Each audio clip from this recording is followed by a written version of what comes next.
Welcome into the Players Table, brought to you by Hooters, the original wing joint since 1983. Casey Phillips here, and man, I'm excited about my guest today. We have quite the duo. I could have had either one of you on by yourselves, but I wanted Tez Johnson and Sterling Shepard here together. The, I don't know, big brother, little brother, unk, nephew, right, what are we? Big unk. Amazing. Oh. Now, I was also going to ask who I should introduce first, because Baker did say he was afraid that's why y'all could never have a podcast, as you couldn't agree on who should get introduced first. That's not even a question. Look, hey, I'm not even going to go down that road myself, man. Yeah. You already know the answer to that one. I don't know why Baker was confused on that. You already know who's going first. Yeah. And that's what we should have had, Baker. Yeah. He needs to do a little pop-in. Yeah, you know what? I think that he will have a lot of thoughts on this after the fact. Because now I will say, I did alert him to the fact that y'all were coming on. I talked to him. I talked to all the other wide receivers, your wide receiver coach, all the people. And unanimously, when I would tell them y'all were coming on, the reactions, first of all, some of them were, oh, bleep. But it was overall, are y'all surprised to hear the reactions of everyone going, oh, Lord? Not at all. Especially B-Mac. Yeah. I can already tell B-Mac probably said, oh, bleep. Yeah. That was definitely probably him. He gets enough of us every day. Yeah. But yeah, the two biggest personalities in the room. So by far. Yeah. By far. Yeah. I can't sit there and just be quiet all day. I can't do it. Me neither. I can't do it. We keep it live though. Yeah. You know what I mean? Because you got all these other wide receivers that, you know, they're the polished, calm, cool, collected group. Yeah. Mac, CG. No, we have a definitely a good mix. Like you got Mike, who doesn't say anything. Chris doesn't say anything. Doesn't say nothing unless it's about a play that he just like want to know about. Yeah. And Mac kind of the same way. Mac laugh a lot. I'm gonna be honest. Mac could look around and start laughing because it's me and Shep being the goofy ones. Yeah. But you still have your you still got a lot of personalities in that room for sure. Yeah, that was Emeka contributed to my idea of bringing both of you on, because since he is so serious, he came on the show last time and I said, when are you silly? Because you're just so serious all the time. What makes you laugh? And he said the two of you. Yeah. That was his answer. You'll see him in the meeting room and he's like, no, he just trying to hide his laugh. Yeah, he said he can't look at you, Tez. He says if he looks at you, it's over. And now that I move my spots, now I'm sitting where Mike at right now, and he right there in front of me. He losing his mind right now. Because he could just feel you behind him making jokes. Exactly. And I think it's because bro, it's B-Mac, bro. It's definitely B-Mac. We put everything on B-Mac. Everything is your position coach's fault. Coach, he's funny. He don't even know he's funny, and he doesn't want to be funny. No, like he don't be dead serious. Yeah, you'll tell him like, man, you one of the funniest dudes I know. No, I'm not. No, I'm not. He just said every time, and it's like when he sit up there coaching, he'll do something, just either he'll run out of breath. And that's throwing us off. Like if he run out of breath, we laughing. He does the best impressions too, so like that'll get everybody going. If you impersonate B-Mac, I can impersonate B-Mac to the T. Like we had a skit day, I'll probably do Coach B-Mac. Yeah, for sure, by far. Can I hear a little bit of it right now? Which one? In a radio appropriate. Yeah, which one? Oh, we have options. Glad you asked. Glad you asked. See, we was just talking about that over here. Just in the team meeting room. You know what? Okay, let me just say this. I'm going to get back with you on that. First of all, what are you saying right now? But then if he do that in the meeting room, you see Mac over there, he losing it. Mac losing it. And then Shep. Because he knows also y'all are going to impersonate us later. Oh, he knows it's coming. It's coming. He just know it. And then he try to hurry up and talk and get to the next point so we won't even stay on that point because he know. Amazing. I feel like B-Mac is not getting paid enough. That's what I'm learning from this, is that whatever it is, he is not getting. See a little more. He thought he was just getting paid to coach, and he didn't know he was paid to deal with you guys. All right. Well, I have a whole plan for y'all a little bit later in this show where I'm going to hear a little bit more about this relationship, and I'm going to use a lot of the things your teammates suggested I ask you about. Okay. So we're gonna come up on that. We do have to talk a little bit about the game. I am sad that we had to do this after a loss, in particular, that I wanted to just get to like full on joke with y'all the whole time, but we got to talk about the game for a little bit here. But we did have a heck of a game over here on this couch. As much as I know the outcome for the team is not what y'all wanted. Talking to Sterling Shepard and Tez Johnson. Tez, 2 touchdowns. Tell me how that felt for you. I know you would have rather had the win, but those 2 touchdowns, man, for you, how cool is that? It felt good having 2 touchdowns in the stadium, in our stadium. So it felt really good, and I think I kind of predicted it because I got a little niece that's on the way, and I already have a nephew that's here, J3, and then we got little Riley on the way. Shout out to Bo and Izzy. And I just said I was going to have 2 touchdowns for them, and I kind of called it in pregame. Wow. And so we need you to have like 8 more nieces and nephews. That's what I'm hearing. Yeah, we good. That's what it so sounds each like to me. touchdown was for them for sure. Yeah. And what's crazy, the first one I did the flip, I think we got a video of Shep and Rashad doing which is pretty cool. Like, it was pretty cool. I like that. That's pretty cool. I like that. Tell me about the flips as well. Like, when did you decide this was going to be your thing? And is your plan to do, like, is this just like your career? You're going to always flip after touchdowns? Yeah, like you don't know how bad I wanted to flip in college. But Coach Landon was so like, Tez, you better not flip. I used to flip in practice all the time. Like, that's just what I did. Let me tell you something. When you get up there to 30 plus, you ain't going to be flipping like that no more. I turn a flip, but it's going to take me a minute. I see a lot of comments like, You're just doing a little somersault. Hey, I definitely see a lot of comments like, hey, bro, we need you healthy. Stop flipping. I'm like, man, I'm young right now. I'm in my 20s. Like, I'm that spring. Yep. I'm feeling springy right now when I get in that. What it's like to be young. Shep's over there just watching you envious. Oh, man, I've yet seen Shep flip. I don't even know if he can flip for real. Yes, you have. Though. I did it like a couple of weeks ago on the side. I don't remember. Next touchdown, I'm challenging him to flip. If he on the field with me, I'm going to stop everybody and be like, he's go. flipping. You said you just did it a couple weeks ago? Yeah, I do it. From time to time. It takes a lot of effort. He can't say he's not warmed up to flip. He can't say he's not warmed up if we on the field running all day. No, I'm talking about the beginning of practice. Yeah, ask Baker and them. Turn and flip. They was like, can't flip. Boom. Just hit it. What'd they say when you hit the flip? They was like, dang, we didn't know you had that in the bag. I had to let them know, man. You had to prove to the youngins you could still bust it out. Yeah. Listen to I still this. got some spring.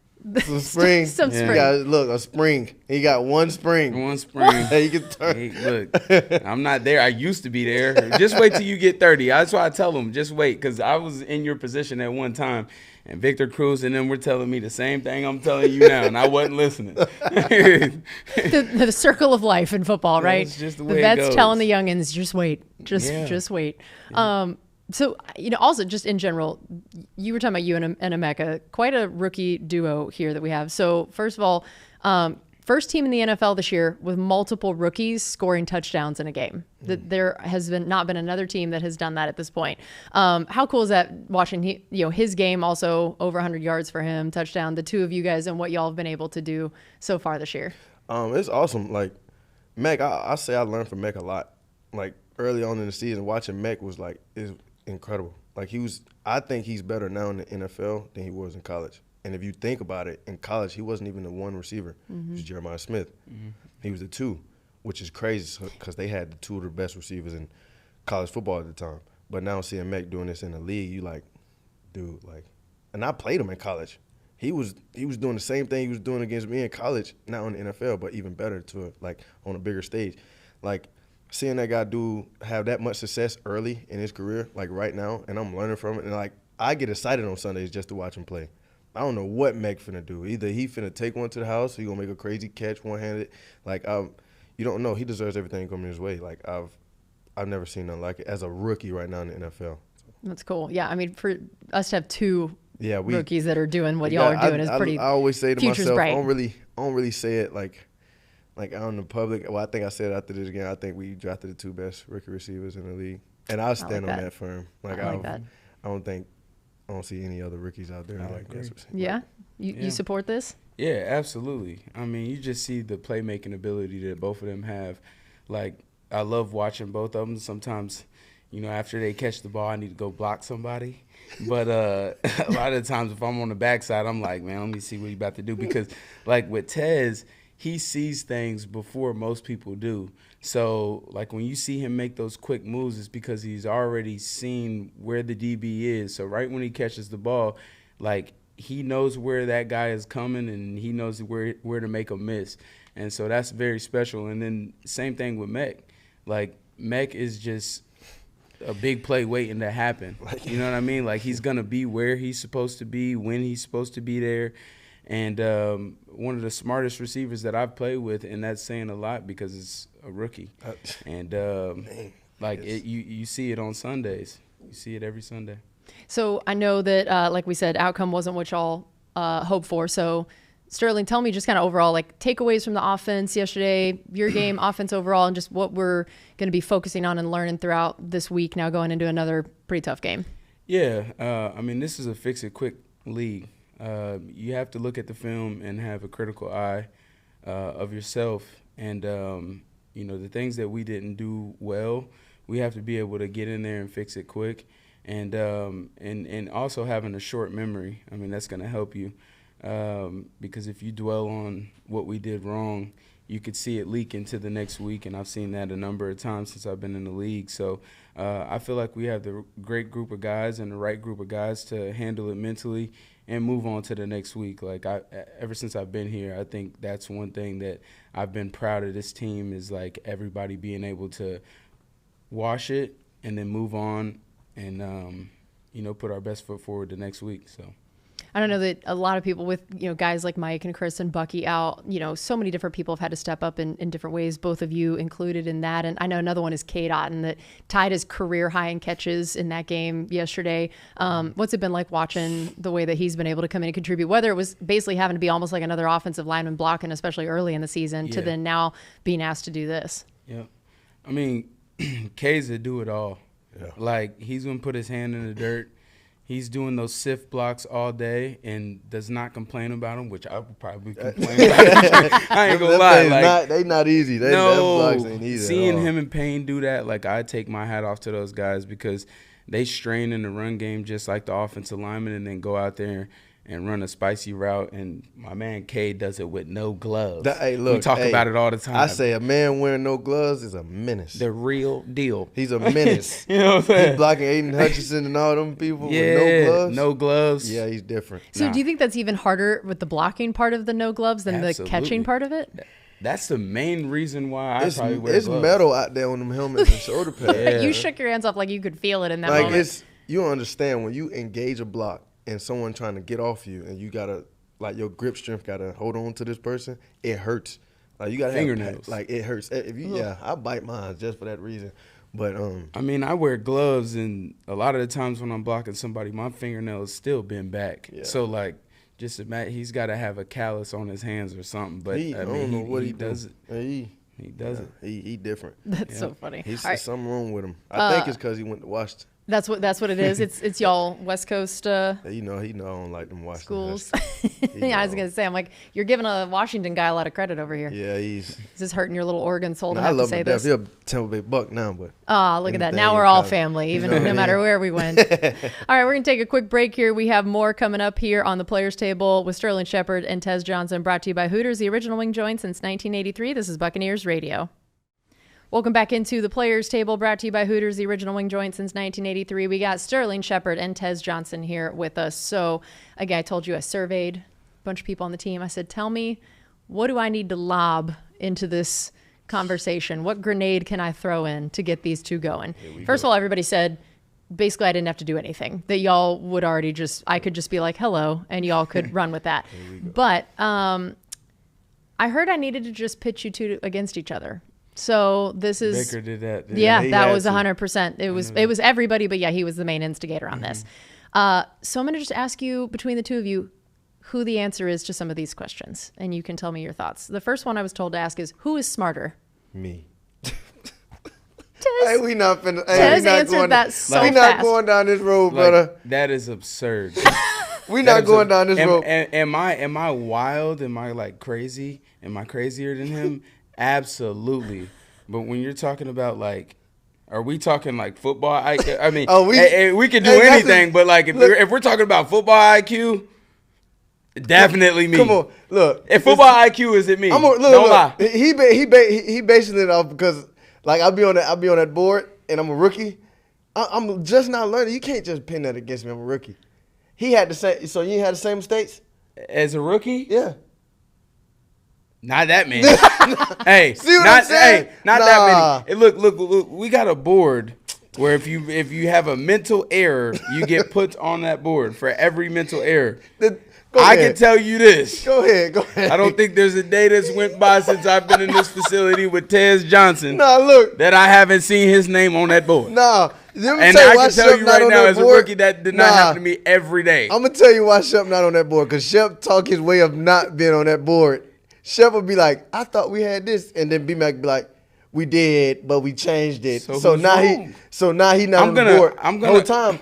I think the same thing Shep thinking, and I get on the board, and then when I'm on the board, Shep look back at me like, there you go again. That's the problem. He's worried about what I'm doing. He need to worry about what he's doing. Worry about yourself is what he's saying. There we go. We not me. Anyways. Me. It sounds like he's just more convincing than you, Tez. That like he's able to talk his way. And he an old head, so I ain't got much to say. So you don't have as Shep, much of the street sense now too. Been over in the this organization time. before, you know how it works. Just let me get it down packed. Don't worry about it. That's an absurd question. So Tez just said me when I first asked it, and then provided no evidence, and I think I might have to give that one to Shep. I'm a rookie. I don't see. Then here comes the excuses. Yeah, you know what I mean. See, this is why we argue right here. This right here, that question right there can go on and on because he know for a fact. That was basically what I was told. Is I could just ask that question and that'd be the whole show. Go on and on. B-Mac, no. Let her go to the next. All right, question. so it looks like I feel like I have to give that point to Shep. I wasn't planning on grading, but now I'm doing it. Thank you. Yeah, see, I had a feeling if I added a point system to it, it would get more serious. Yeah. Okay, who is better dressed? Shep, come on now. Come on now. Come on now. Come on now, I just had to tell you last week, don't ever put them skinny jeans. When you wore those skinny jeans. What skinny jeans? Where I told, yeah. He said, with the rips in them. You got a little minute, bro, but there is no way that you think fashionable-wise that you are even in competition with me. You can ask anybody on the team. You came in there with a blanket on the other day. What? You came in there with a blanket on the other day. A blanket? I don't know what it was. Shep, you had some shorts so huge. You know what? Do you know what style is? True style is? So it doesn't matter. It doesn't matter that if I'm walking into the building, I'm going to be like put together. You know what I mean? This dude this dude will wear the cold tub shorts. Oh yeah, into work. Yeah. He negative. I mean, he'll wear the cold tub shorts all around the building. Yeah, I'm walking through the tunnel. Yeah, I'm walking through the tunnel. That's after I went in there and I was already. So this weekend, I don't do. So this past game, that. I ain't putting on. I don't do. This past game, you did better. Oh my God! You did better. You did better. Absurd. It's too matchy. When you got a matchy stuff, like you don't have true style. I've been doing this for way too long, bro. You know that you don't have more style than me. I don't even know why this is even a question. I ain't gonna lie. You can ask anybody on the team. The reason why they saying this right now because they know we can dress though. I did, but they trying to see who dressed better. And the reason I asked this question, I was maybe told Tez needed help in this area. I ain't gonna lie. Who said it's probably Bake? Bake is behind all this. You know what I'm saying? I'm put him in the headlock. That's why I said you were doing better. But when you did the skinny jeans, you just threw me off. They had bleach on them. They said I need to do better. But did you see what Payne walked in? Let's not bring nobody else into this conversation, buddy. I'm taking this away from me. We're talking about you and I. These are questions that our buddies wanted to ask. Shep came in there with the tightest shirt, biggest shorts ever the other day. But ain't nobody say nothing to him. But you know me, I'm a good friend. I'm gonna say that's hard. If I'm doing it, it's in right now. It ain't in. It's definitely out. Our next one, I was told to ask who has to help who get lined up. Ooh. Shep, it ain't you helping me now. Come on now, Shep. We both be out there tweaking sometimes. We both be out there tweaking, that yo. Is so these questions come on, are like they're slightly leading. I will say they're slightly leading since I was informed to ask them. Who has to help who get lined up? Like I said, I mentioned earlier. Shep, we had a play board, right? We had a play call. I knew exactly what I had. He tried to convince me that I had the route that he had, and I knew for a fact that I had what I knew I had. And then the crazy thing is, he tried to convince he convinced B-Mac and Coach Grizz that I was wrong. No, okay. Whole time I was right. Okay, we're talking about getting lined up, and we're talking about you guys don't understand the context and within what he's talking about. Bruh. He's talking about I was lined up right, though. He's talking about 2 plays where I had the same route and we had walked over him. We had walked through him like earlier in the week. I had a explain. I'm not trying to explain. And listen, I'm going to this is going to clear it all up. Okay. This is going to clear it all up. Sure. Who has to do extra meetings by themselves? What? Okay, what that have to do with this? First off, no. Who has to do extra meetings to go over the plays that we just went over with BMAC by themselves, not so that they have no disruption? Who does that? I'm just saying though, so I can't do that as a rookie.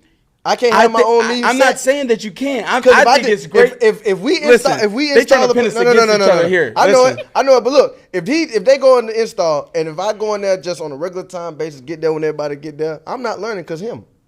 First off, we're not gonna get through it because Shep is already discombobulated from a play call. Wow, discombobulated. Like he tried to use a word that he don't have no business using. But anyways, I can't stand it sometimes. Oh my God. Anyways, that's what I'm just gonna say. And you can't say it's because I'm a rookie. Like, don't get me wrong. I love that you go do those things because it helps us play faster on Sundays. It helps you play faster and allows you to be the player that you are. I may do something stupid before the play, but getting lined up, come on, bro. I can get lined up. Okay, then we both can get lined up. We can both get lined up. Look at you guys. It's just, the fact is, look at the bonding. It's just sometimes when I go out there in the play call, I just scream it. That's all it is. Okay, so next, I was told to ask, who asks better questions in the meeting room? Me. Oh wow, Tez finally just pointed at Shepard. Because I'm more conservative though. I'm more like I'm gonna listen to what the question he asked and write it down. If I had that question, like, because if I ask a question, they're gonna look at me like they're gonna shame you into like, not asking. They're gonna shame me. They're gonna be like, Tez, that's a dumb question. So I ain't gonna say nothing. I'm gonna just let Mac, CG, Shep ask the questions. That's Ryan fair. ain't gonna say nothing. Ryan know everything. So it's really just Shep and Mac asking questions the whole meeting. And so then you're just like, I'm just more take like notes. conservatives. I'm gonna sit back there, look at it, take it in consideration if Shep has Shep's just sitting here smiling. He's just so happy he just won one outright. Keeping it real. That's we're gonna I can definitely. He's so happy. Questions, you're like, fine, I allow this one. Big on the questions. That's amazing. Okay, well now I'll give you the chance to say this. Tez, what does Shep do that is old man? I already know what he's about to say. What you think about to say? You do a lot of stuff that's he old can't man. narrow it down. You do a lot of stuff that's old man. All right, give me one then. Grunt when you stand up. Right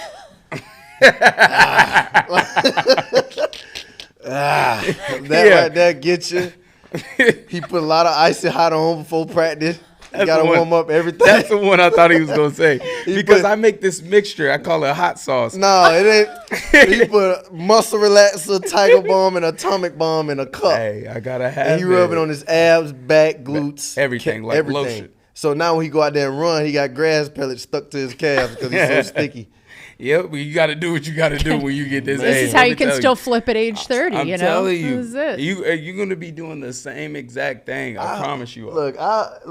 If you in the league that long, if you played in the league as long as you have, and you've been doing that, I hope I get to that point. Are you going to start using this little mixture just, in case? Right everybody, right now, I got everybody on the hot sauce. Is, Don't get it twisted. I get everybody on the hot sauce. I'm not using hot sauce. A lot of people using hot sauce in here, though. I'm not.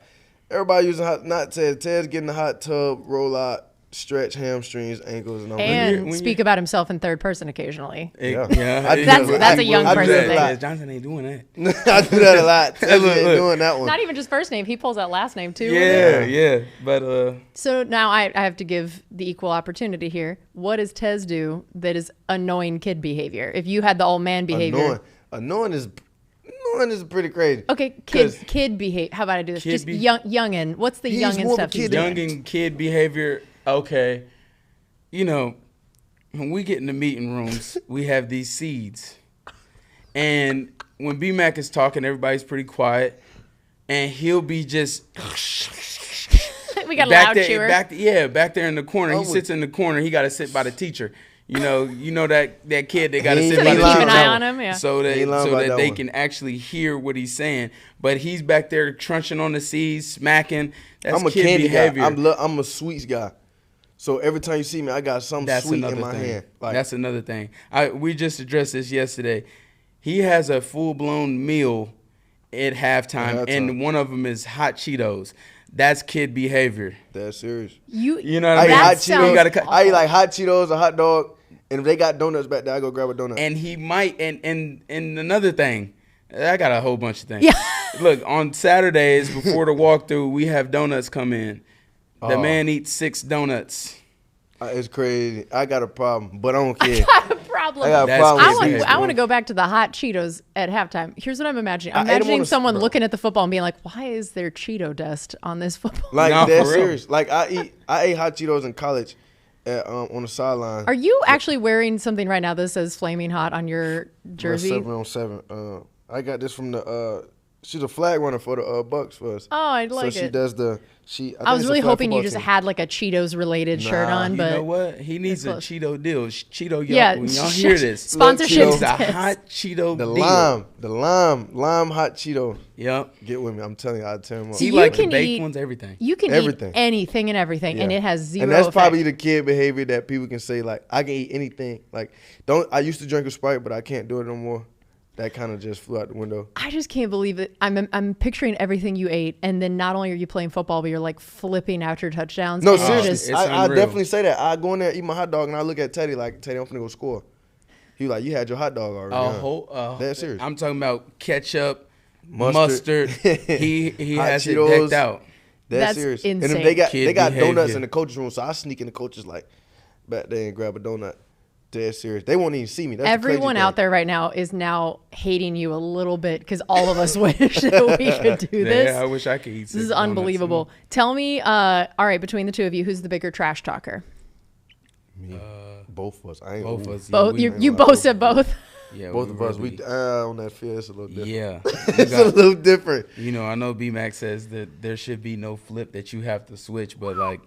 It's we really flip a switch, and it's just it's like evil twin activity. Like it's like when he's on it, I know for a fact I'm on it. Like it's and so do you almost kind of activate each other in this too? Like, are y'all? He get activated quicker than me. Yeah, it's like I have a short temper on the field, but like that's what I'm saying. We have guys like Meg. They don't really say anything. Mike don't say anything. Mike won't speak to somebody unless somebody is speaking back, talking trash to him. He's not going to start it. Yeah, and then Chris is not going to say much. So, like, you got to have those guys. Bake going to talk that mess. Everybody knows that. And Meg just, let's go, celebrate first down. Like, he all for it. CG, like, I never see CG say anything. I've never seen CG say anything. He has said in the past he tried like once or twice and just thought it was too exhausting. He was like, I don't want to deal with this. I don't think like that. Get me going. When Shep won it, I make a play. I'm liable to hurt something. Yeah. You look like you're having to like hold back right now. So how are you two the most similar? Is it in this, you think, or in general? Like, what are the things that we talked about, the things that are different about you? What are you most similar in? Music, yeah. I'm an old soul. Yeah. So I actually figured that'd be one of the things you'd say is annoying kid behaviors. I feel like most of the old guys on the team say the young guys have bad taste in music, so this is impressive. Well, they do, but like I'm one of the older guys that listens to the younger music. The younger music because like I operate the music a lot.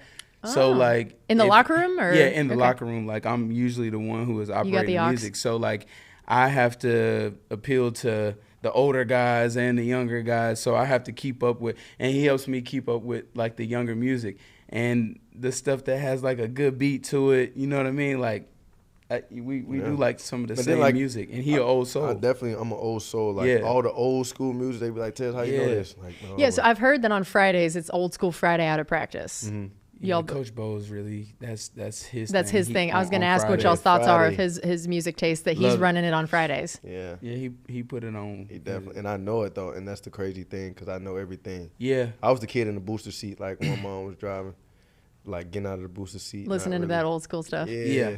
I like that. All right, we're going to take another break here on the Players Table, brought to you by Hooters, the original wing joint since 1983. We've got Sterling Shepard and Tez Johnson here. This is Buccaneers Radio. Welcome back into the Players Table, brought to you by Hooters, the original wing joint since 1983. Casey Phillips here, joined with Sterling Shepard and Tez Johnson. Wanted to get a little bit more into y'all's background and time on the team. First of all, Shep, I want to hear, looking back to college to now, you and Baker, your relationship, what he's been like. If you look at college, you two, and then you two now, tell me the glow up that's happened. It's crazy because like my mom always tells me people don't really change. Like when you get older, you'll see people don't really change, and I would say that is true. Like Baker and I haven't really changed. We still get on each other's nerves a bunch. And when it comes to like on the field play, like we in sync a lot of the times, most of the time. And I mean, still have that fieriness about us. I don't think much has changed, to be completely honest. And I get that question a bunch, but I mean, he still has that chip on his shoulder, plays the way that he plays. Like every play is his last. Like he still continues to do that, and that was something that was true in college. And same thing with me. Like I'm on go at all times. So yeah, not much.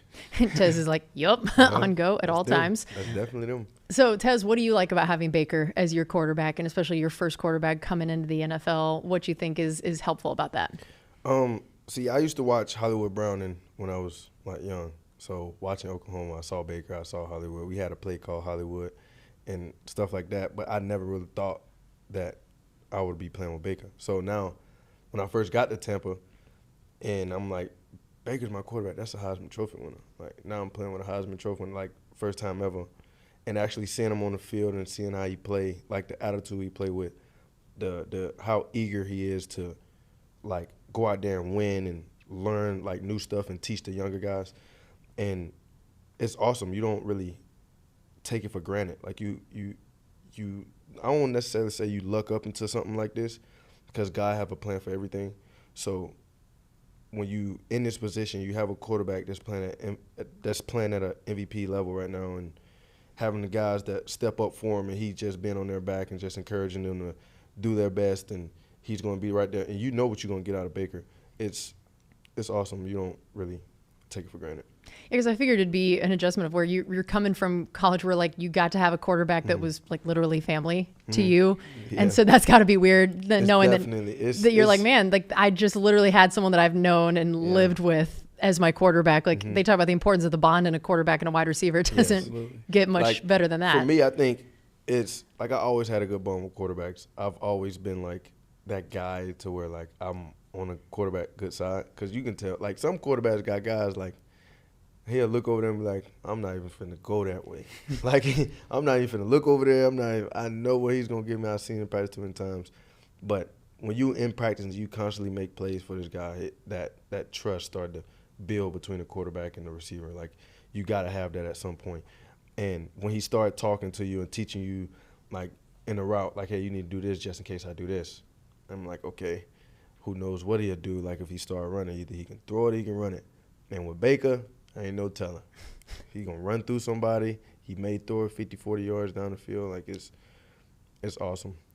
And what do you remember about your time of, like, the decision going to Oregon? How much was, like, you know, Bo and your relationship with him and his family? How much did that play into you going there? And then just what your time at Oregon did for you as a player, as a person, for who you are now? I was always an Oregon fan. I was diehard since 5. So Oregon was where I wanted to go out of high school. Wherever I ended up, I was going to try to go get to Oregon no matter what. But when Bo transferred from Auburn to go to Oregon, I remember telling him before he left, like, the city, Alabama, I was like, bro, you living a dream that I always wanted. Go ball out. So I played one more year at Troy, and I was killing at Troy. I was doing good. I feel like I just fulfilled everything. So I entered the portal, and I remember specifically asking Bo, like, you think Oregon will take me? And him jokingly texting me back saying, nah, probably not. That's a like, brother. You know what? That sounds like a brother. I'm like, you know what? Forget it. Like, I might go to Memphis, Houston. I'm watching Tank there. I might go to Houston. And him coming into college, like not college, but Christmas, he came back. He went to Birmingham and came to the house, and I get a phone call from a Cali number. I'm like, oh, who is this? I don't know nobody from Cali. Like, and I answer the phone. This Coach Junior Adams at Oregon. He was like, hey, this Junior Adams from Oregon. We want to offer you a scholarship. Like, is this something you want to do? And I remember looking like the phone. Now he's talking, but like I can hear him, but my phone, my ear's not on the phone. And I put it back to me. I said, Coach, I'm committed. Like, it's done deal. I didn't care about whoever offered me from Penn State to Texas A&M. I didn't care. I'm going to Oregon. I thought Bo was leaving. They came out with they purposely put the video out that he was coming back when I committed, and it was pretty awesome. And I was like, all right, now we finna shock a lot of people. Is that like a conversation you had with Bo? Like, did he think he was leaving, or did you? He never let me know. Oh, He balled out that year when he went to Oregon. He balled out. Like, you like, man, he finna leave. Like, Yeah. You know what I mean? So when I'm into the port, I'm like, all right, he's going. I won't get to play with him no more. That's what I'm thinking. So when I committed, I went to go watch him in the Holiday Bowl in San Diego. And I just remember sitting in the stands like, I'm finna be at this school like playing. And when I first got there, I was nervous. I didn't think I belonged. I was just a small guy. I was just at a small school. I didn't think.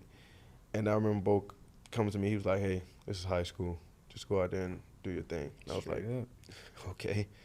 And then I remember one practice, we were just killing, up and down the field, just killing.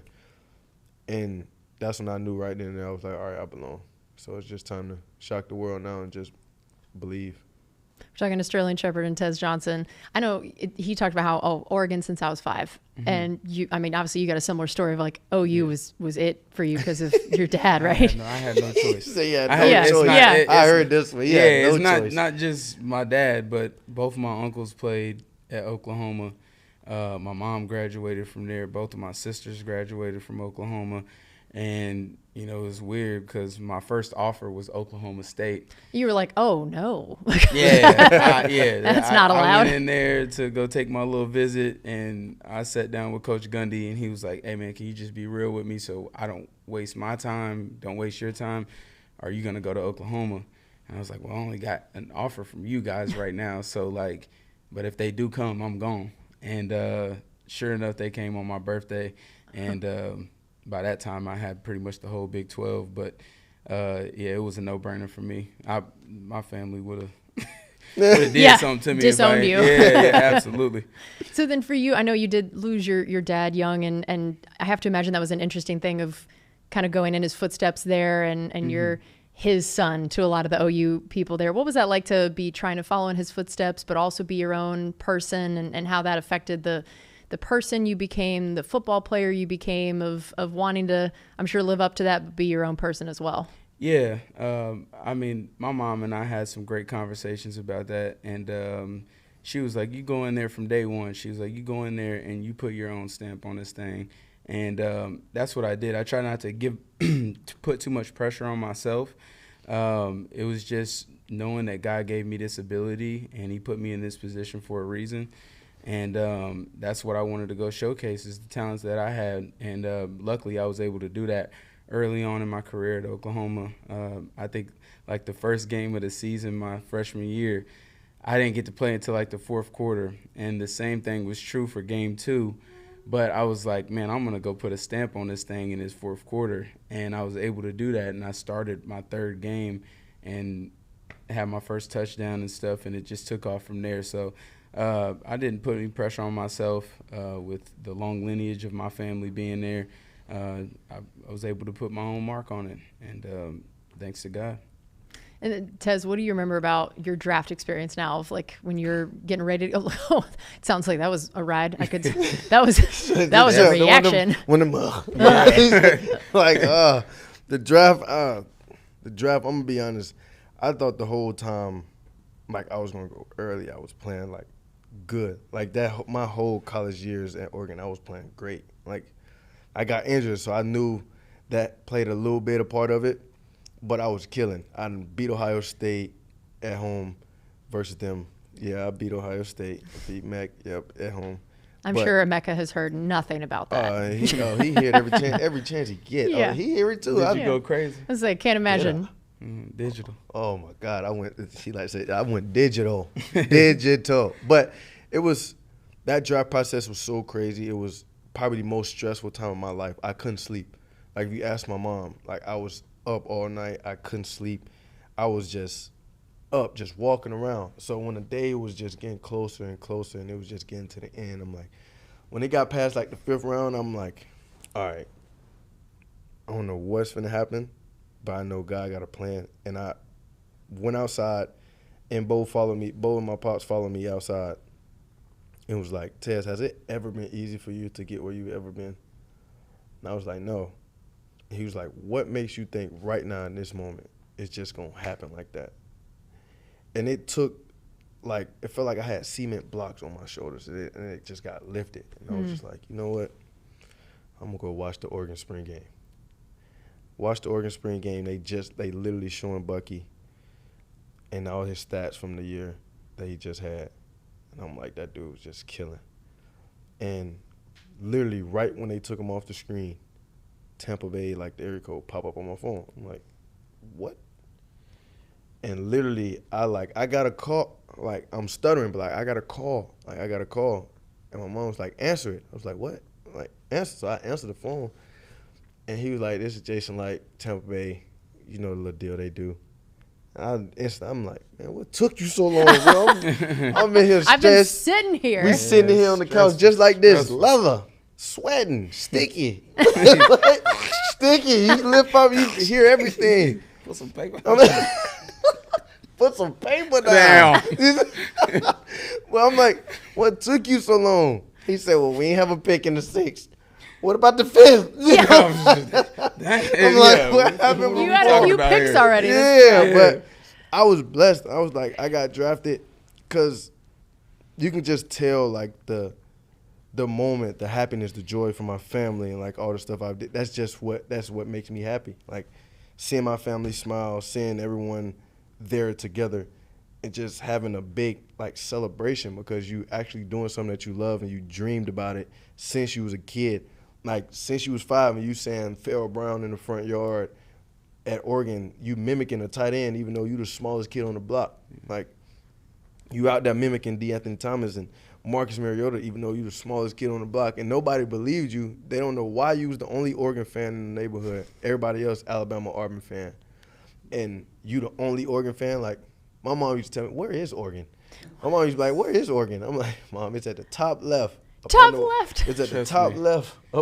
This man loves Oregon. Where did it come from? We hear Oregon every day. Every day. But it came from my stepdad. My stepdad liked the jerseys. My stepdad was fascinated with the jerseys. Like, he was just, Tez, look at this jersey. And by this time, they came out. They are cool. Yeah, they came out with the pink helmet with the black O on it. Mm-hmm. And then LaMichael James played against Tennessee and went crazy. I was like, I'm going to Oregon. That is the easiest way to get a kid to like a school, I feel like. Just jerseys. Like, look at these cool jerseys. Yeah. Sure. And then back then they came out with the liquid helmets. They used to call them liquid back then. It wasn't chrome. It was just like liquid. They've always been ahead of the game. Yeah, on that front. And because like all the history and stuff they got with it built from a waffle maker, like the cleat bottoms is it's pretty elite. It is pretty cool. And when you get actually be a part of it, you start learning stuff that you never.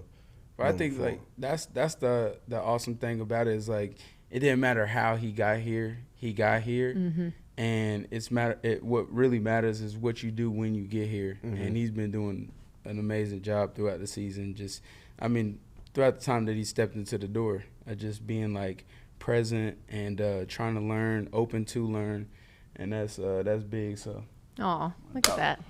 See that? I give you a hard time, but I still love you. He definitely give you a hard time, but like it's genuinely love though. Yeah. You know he just wants you. Yeah, to when better. He stops giving you crap is when you know he doesn't care anymore. Yeah. That's the ticket. Well, knowing Shep, he crap or no crap, he gonna give you crap. Like, but I'm gonna give you the real. Yeah, that's one thing about me. I don't have much of a filter, but I'm gonna. It's gonna shoot be you straight. You know where you stand with Shep. Yeah. All right, we're gonna take one more break here on the Players Table, brought to you by Hooters, the original wing joint since 1983. We got Sterling Shepard and Tez Johnson here. This is Buccaneers Radio. Welcome back into the Players Table, brought to you by Hooters, the original wing joint since 1983. Casey Phillips here with Sterling Shepard and Tez Johnson. I was thinking, Sterling, we were talking about Tez's journey to get here. And for you, like, you'd already had a whole incredible career prior to coming here that I think you thought was done pretty much. Like, you were kind of retired, just like, cool, I'm good. I had this whole incredible career. And what has it been like for you to get to add this other chapter on that maybe you didn't even know to expect? Nah, it's been amazing and a blessing. Like you said, I thought that I was done and spending time with the family and everything, and then I get the call from Baker, and like I was like, man, what better way to like end my career and play my last few years than with the guy that kind of got me to the place where I could be successful in the league. I mean, our last year at Oklahoma, we lit it up. And, you know, he was a big part of the reason why I got drafted where I got drafted. And I was like, man, I wouldn't want to play with anybody else at the back end of the career. I mean, it was great being in New York and having such a long career there. It was a bit stressful, but you know, after seems to come with playing in either New York areas. You know, it's a little bit stressful. Yeah, it's a bit tough, but just seeing a place where Baker could call his home and seeing how the success that he had the year before, I was like, it's a perfect situation for me. And then, you know, being in Florida was very appealing. And those old man joints, right? Exactly, you know? For them old man joints. Like, I don't have to go out to practice 30 minutes early. Like, I can go out there and get a natural sweat. That was huge for me. But just like it brought the love back for me, because my last year in New York was tough. I was activated every game, but didn't really see the field. And from the moment I got here, they kept it real on what role they saw me playing. And you know, that's all that I could ask for. And since I got in the building, it's been just that. And it just came down to me, them putting me in the position to make plays, and, you know, me believing in myself to go make those plays. And it's been working out. So I'm very pleased with it and very blessed, like I said. And you've been around the league for a while. You know a lot of great wide receivers, been in a lot of interesting rooms, played with some great guys. Tell me what it is like to be in this wide receiver room. And, of course, we haven't gotten the chance to see everyone healthy all at once, which is just, I think it's because it just would be illegal to have this talented of a room all be healthy at once. But what is it like to see the talent and explain to people what you think, if everyone in this room is healthy, what that could look like? Yeah, and I mean, that's just like the downside of this game is it's such a brutal game that we play, and you want to have everybody healthy because, like you said, you look at it on paper, like, we have everything that we need within this receiver room. And I feel like we have a great mix of veteran guys and younger guys, and the younger guys that listen. Like, the way Mech and Tez come to the meeting room every day, eager to learn, and the way they approach every single day is huge. And them being able to get the feedback that the older guys have for them and be able to apply it is huge. And you know, I've been in a lot of receiver rooms, a lot of interesting receiver rooms, but this one is the most balanced and one of the most fun receiver rooms that I've been a part of. And I wish we had everybody healthy, but sometimes that's just the nature of this game, and you got to have guys that are able to step up and be able to be in those positions of the guys that were starters. And they've been able to do that. You know, I've had to do it. And I feel like the mentality of this room is just built the right way. Yeah, Tez, for you to come in and have guys like Mike, Chris, Shep, these veterans to learn alongside, and to also have a fellow rookie who's also built like a vet already, the same way it seems like you are in your approach to things, of the two of you being so mature and so like approaching it the right way, and then having these kind of vets where, I mean, Mike and Chris have all the top 2 records for the entire franchise history, and they're in the room that you get drafted to coming into the NFL. What is that like for you, and have you been able to try to soak that up a bit and use that? It's been great. I think it motivates you more than anything, like as a rookie. Like, you see all the records Mike got, it motivates you to get to that same exact point. You see what Chris has done, like yards at the catch, it motivates you to do that. And knowing me, I'm a yards at the catch guy too. So I look at CGs like I want to do the same as that thing. And the way we come in, like, you have those veterans in the room and you want to play alongside them. Like, you play with them on Madden, but for you to actually be in the room with them and actually playing with them is pretty incredible. You don't have a room like Tampa Bay Bucs have right now, just based off just going out and just get random people. You can tell they do their research. They definitely check your background and make sure, like, you fit the room. Mm-hmm. And just kudos to Coach Todd Bowles and Jason. Like, just thank you. That's all you can really say about them. Like, that is a great point though too. Like, they went out and got guys that not only are solid on the field, but have character. You know what I mean? Like, you look at everybody's background, and I mean, class act. Like, you got class act. Like how they brought Mech in. He's a direct replica of CG, and I'm kind of like a direct replica of Sterling Shepard. Like Mike, you got Mike is Mike. He's Mike just, yeah, one of one. Mike's Yeah. a one-on-one. You can't really put nobody in that room to replace Mike. There's no replacing that guy. Yeah. Like, it's things that he's done in this league consecutively that no one else has done but one other person. Yeah. And that's why Mike. For it to be Jerry Rice is insane. Yeah. And for Mike to be in that category and that talk is insane. Like, he's one of the best receivers in the league, the best receiver in the league. Like, and if the whole room was healthy, I don't even think the league would be ready. They wouldn't know who to talk about on a Sunday. Mm-hmm. And there's just got guys like everywhere. Got guys on guys out here. All right. So also we're talking to Sterling Shepard and Tez Johnson.